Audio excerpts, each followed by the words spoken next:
मंच पे जंतर मंतर पे लगातार ये मांग उठती रही है और लोग आते रहे हैं। ये मांग कोई नई नहीं है। गोरखालैंड की बात कर रहे हैं, ये बात कर रहे हैं बंगाल से अलग गोरखालैंड की।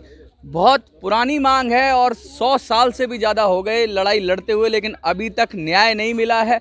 गोरखालैंड जब ये कहते हैं ना हमारी भाषा एक जैसी, बंगाल से ना इनकी भाषा मिलती है, ना वेशभूषा मिलती है, ना कद काठी मिलता है, ना शकल मिलती है, ना चेहरा मिलता है, ना मोहरा मिलता है।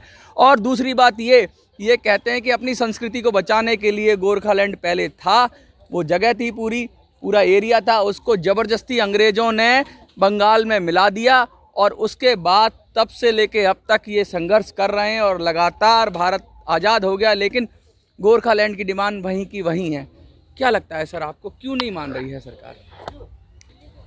सरकार माने या ना माने वो अपनी जगह पे है, लेकिन जो संविधान है, संविधान हमें आर्टिकल 3A से हमें अधिकार देते हैं नए राज्य के लिए, क्योंकि हमारे जो हमारे संस्कृति है, हमारे वेशभूषा है, हमारे भाषा है, सब कुछ आपकी अलग है। बिल्कुल बंगाल में जो बंगाली लोग रहते हैं उनसे अलग है।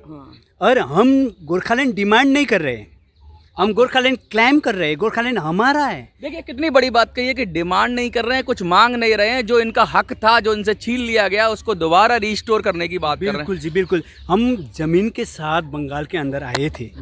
नहीं, ये हमारे 107 साल पहले हम जमीन के साथ बंगाल के अंदर अंतर्भुक्त हुए थे। 200-300 साल पुराने लोग, 107 साल पुरानी हमारी मांग है। और मांग एक है, लेकिन जो गोरखास हैं ऐसा कहते हैं जो माइग्रेट हुए थे तो 200-300 साल का इतिहास तो बताते हैं। बिल्कुल जी, बिल्कुल।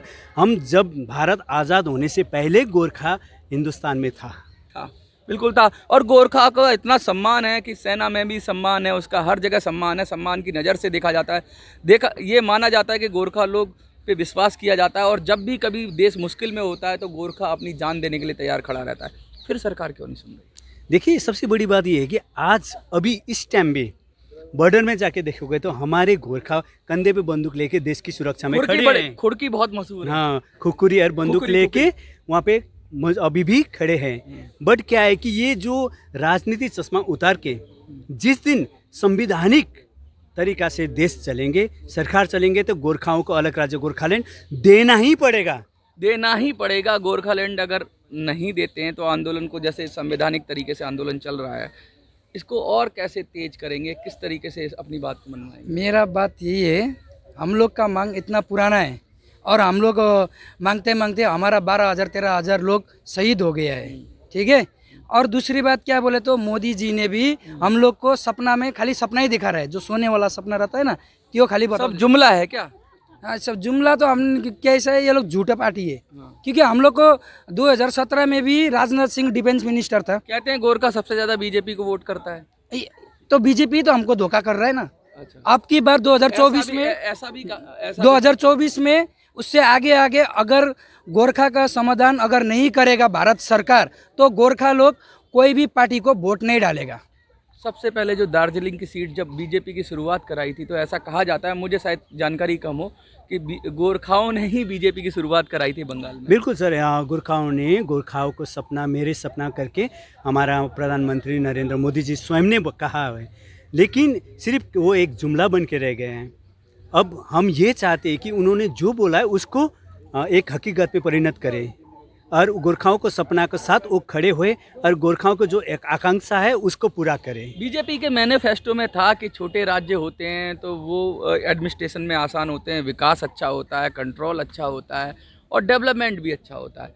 तो जब वो मान रहे हैं छोटे राज्य और उनके मैनिफेस्टो में भी है कि छोटे राज्य बनाएंगे, तो फिर ऐसा क्यों है कि गोरखालैंड तो बहुत पुरानी मांग है और 10 साल पहले 10-15 साल पहले तेलंगाना की बात हुई, अभी बहुत सारे राज्य बने हैं नए और वो बन गए और गोरखालैंड वहीं का वहीं। क्या फैक्टर हैं जो रोक रहे हैं इसे?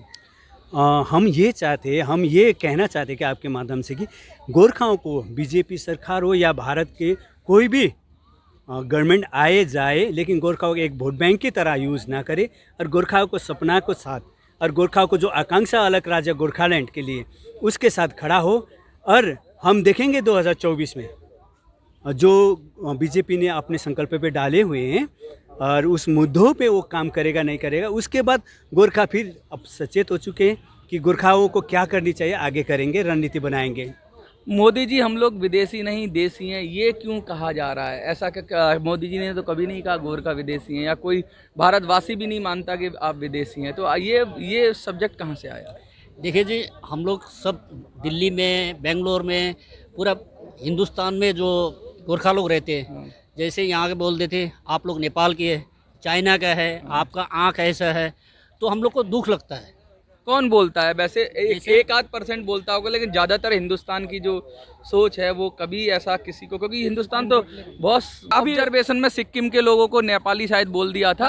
हर कोई नेपाली बोलने वाला नेपाल का नहीं है। जब भाषा का मान्यता ये भारत देश ने दिया है तो हमें क्यों राज्य नहीं दे रहे हैं?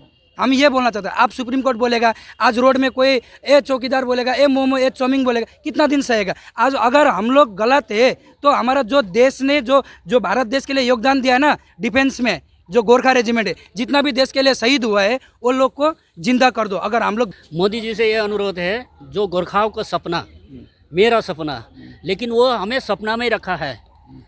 और मोदी जी कब जागेगा और गोरखा का सपना कब पूरा करेगा? और मैं मोदी जी से यही अनुरोध करता हूँ आपका चैनल के तरफ से कि मोदी जी जल्दी जागे और हमारा गोरखा को सपना, आपने जो वचन दिया आपने, वो पूरा कर लीजिएगा। क्या संदेश देना चाहेंगे लास्ट में आप? मैं लास्ट में ये संदेश देना चाहता हूँ, 2024 तक अगर गोरखा का जो आपने सपना, मेरा सपना बोला था, गोरखा का समस्या का समाधान नहीं करोगे तो आप वोट मांगने के लिए हमारा घर का दैलों में, हमारा घर का आंगन में नहीं आना है। देखिए, लगातार ये बात उठ रही है कि अब वोट के टाइम पे कुछ और होता है पॉलिटिकल एजेंडा, और जीतने के बाद चुनाव कुछ और हो जाता है। सोचना पड़ेगा कि